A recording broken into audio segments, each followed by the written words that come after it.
อนนี้บอลังกับขี่รถขึ้นมาฮอดอ่าวัดพระเจ้าสิ่งคำแล้วนะทั้งว่าเขาขึ้นมาทางด้านเทิงนี้บอนจอดรถนี้มีสถานที่จอดรถกวางนะสะดวกสบายไผที่ขับขี่รถใหญ่มานี่ก็เรื่องบอนจอดรถนี่ก็หายห่วงเนาะเพราะว่าจะมีเดินให้เฮาจอดรถหน่วยรถใหญ่สะดวกสบายแล้วก็มีห้องน้ำใสเนาะสะอาดห้องน้ำมันก็สบายเนาะแล้วบริเวณอยู่ทางเข้าวัดนี่ก็มีแม่ค้ามาขายเครื่องเนาะโดยเฉพาะเป็นเครื่องข้องทานนะไผที่อยากจะมาเฮ็ดบุญเฮ็ดทานอยู่วัดพระเจ้าสิ่งคำนี่ก็สามารถมาซื้อเครื่องข้องทานอยู่ทางขึ้นหน้าวัดนี้ได้เลยนะเขาเจ้าจะขายไล่ว่าจะขายอยู่ในเมืองหรือว่าแถวทางขึ้นหน้าวัดหรือว่าแถวบริเวณสถานที่ออมวัดนี้เขาเจ้าจะขายไล่เป็นพิเศษเลยเรื่องเครื่องข้องทานนี้มีไล่เนาะสามารถมาซื้ออยู่นี่ได้แล้วก็จะมีจุดที่เขาเจ้าถ่ายรูปหรือว่าให้เซาชิ้นหรือว่าผ้าเบียงเนาะสำหรับไผที่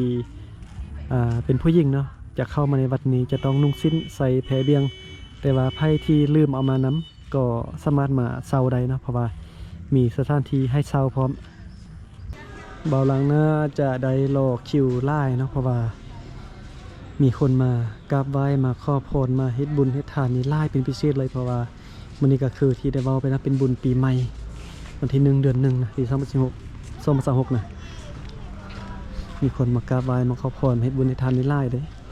บ่าวหลังก็ตั้งใจมาจะมากราบไหว้มาขอพรกันนะแต่ว่าต้องรอคิวกันเพราะว่ามีคนไล่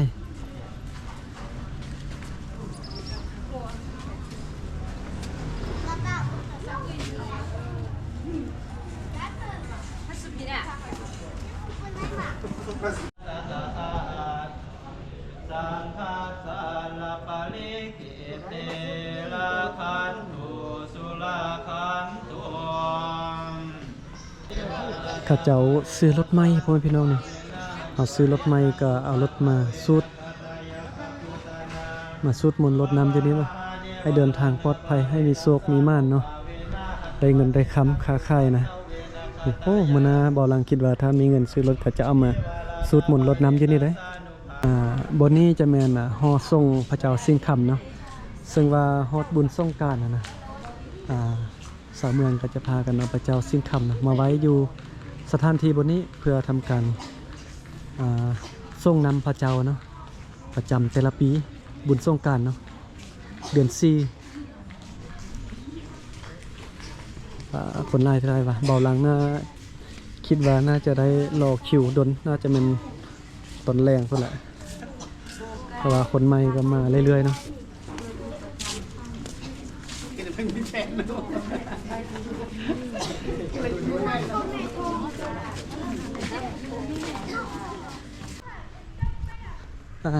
จะพามาเบิ่งทางด้านนี้เนาะ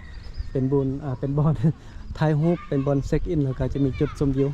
เดี๋ยวจะพามาเบิ่งบอลอันถ่ายรูปก่อนพ่อแม่พี่น้องไพ่ที่มัก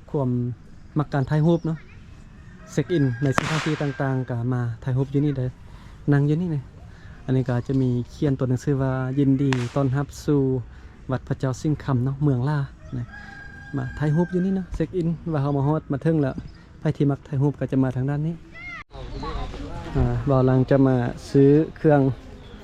สังฆทานนะให้บุญในทานวันนี้นะสังฆทานเป็นกระตาแบบนี้นี่อัน1 แสน 1ตัวนี้อันนี้1.3 แสน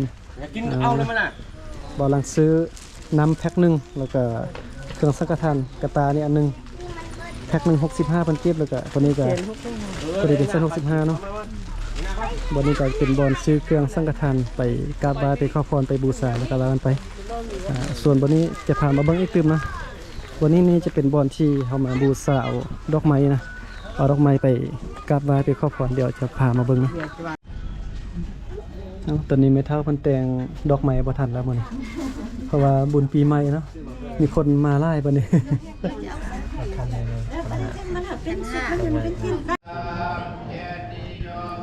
มาเบิ่งภาพบรรยากาศอยู่ในอารามนำกันเนาะเพราะทมีคนมาเป็นบุญเฮ็ดทานนี่หลายเป็นพิเศษเลยบัดนี้เพราะว่าเป็นบุญปีใหม่ฟ้าใหม่เนาะที่1 เดือน 1ปี2026ภายในอารามก็ป้าทุกคนเต็มเลยบ่กี้บ่ลังก็ได้ไปเฮ็ดทานเนาะแล้วก็การไหว้พระเจ้าสิ่งคำ ก็ซื้อเครื่องสังฆทานแล้วก็น้ำดื่มแพ็คหนึงเนาะตั้งใจเดินทางมาได้บ้านกราบไหว้มาขอพรผู้คนมาหลายได้มื้อนี้ก็คือที่บ่อหลังได้บ่เนาะอยู่เมืองลาวนี่ก็เป็นเมืองน้อยแต่ว่าสามารถดึงดูดนักท่องเที่ยวหรือว่าชาวบ้านชาวเมืองนะเพราะว่ามีพระเจ้าสิงห์คำนะอยู่ที่วัดเมืองลาวซึ่งว่าพระเจ้าสิงห์คำที่วัดเมืองลาวนี่ก็เป็นวัดหนึ่งที่เก่าแก่แล้วก็มีความศักดิ์สิทธิ์มีชาวบ้านชาวเมืองให้การศรัทธามากราบไหว้มาขอพรนะ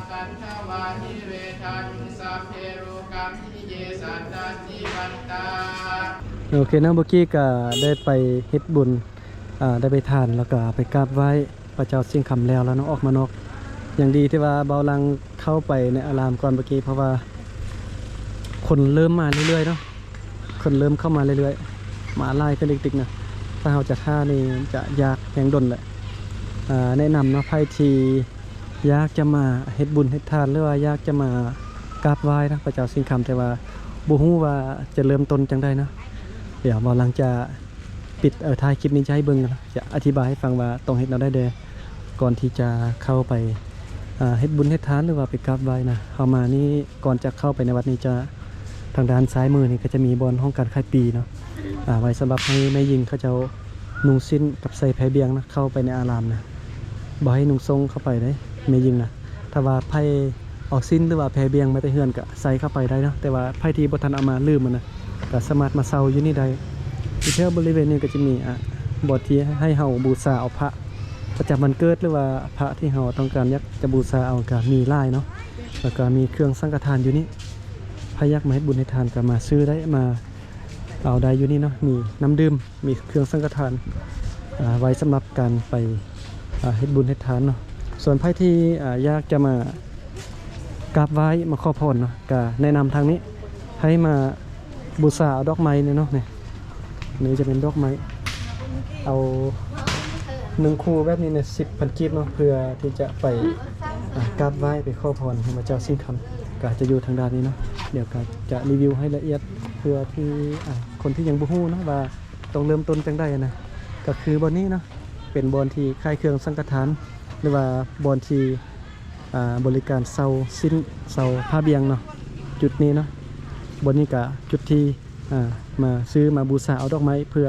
ไปกราบไหว้ขอพรนำพระเจ้าสิงห์คำแล้วก็จะเข้าไปในอารามทางด้านหน้านะเนาะประมาณนี้หรือว่าอยากจะรู้รายละเอียด